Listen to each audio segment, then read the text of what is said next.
Hi, my name's Vergil, world leader pressure point fighting, national boxing coach for Cambodia, and a shed load of downgrades. Anyway, that doesn't matter. What I'm here to talk to you about today is the Vergil Ortiz Jr. and Maurice Hooker fight I've just seen.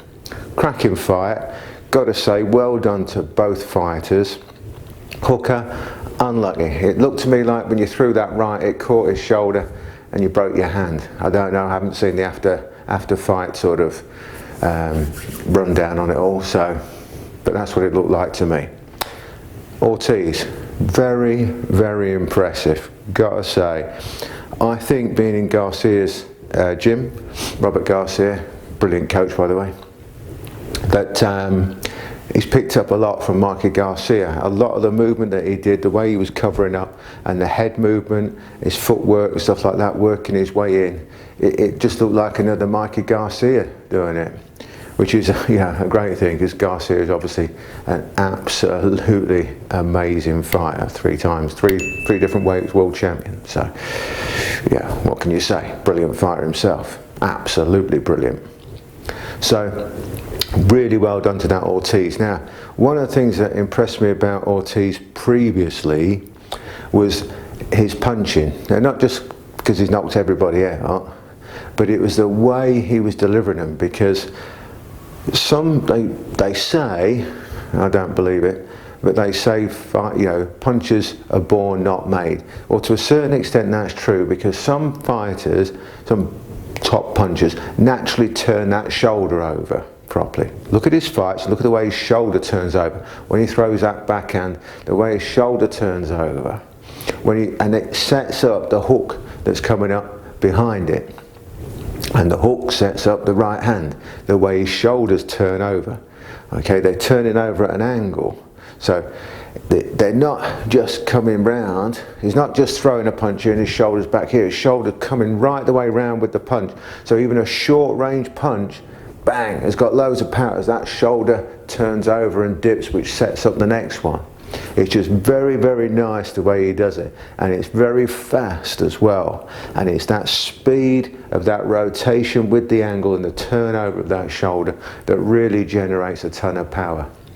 And whether he does it naturally or whether Mr. Robert Garcia has taught him that, who knows. But what I'm saying is it's a really, really high level striking.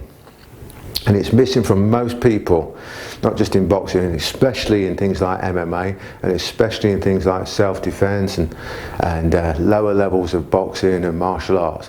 The way that shoulder turns over is part of the chain of movement that you need, starting obviously down at the feet and coming all the way up and out through the weapon, whatever the weapon may be, to deliver maximum impact over a short range and very, very quickly. Okay, so superb. Yeah, hats off to both guys. I thought Hooker boxed really well as well.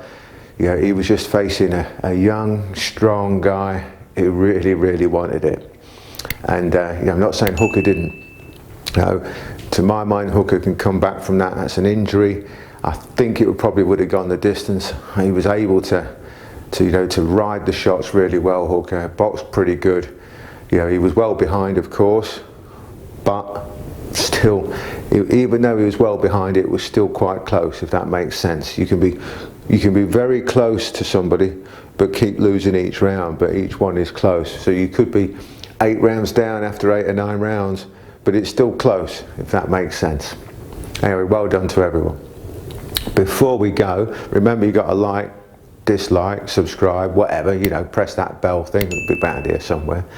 Also today obviously is here, because we're in front of time, is Sunday 21st of March. Next Sunday 28th of March, 3 p.m. UK time, we've got a live webinar where we can talk about martial arts, boxing, self-defense, pressure points, techniques. You ask the questions, we'll give you the answers. So live webinar on YouTube, or you can go to a website and watch it there, vergil.com/webinar. We might even put the link on here somewhere. And you can watch it on there and still do it like this if it's on YouTube. Don't know how it works. Tech geek guys do that. Anyway, there you go. See you next Sunday. If you're watching this before Sunday the 28th, I'll see you on Sunday. If you're watching it after Sunday the 28th, go back and watch the webinar. know what I mean? See you later. Thank you.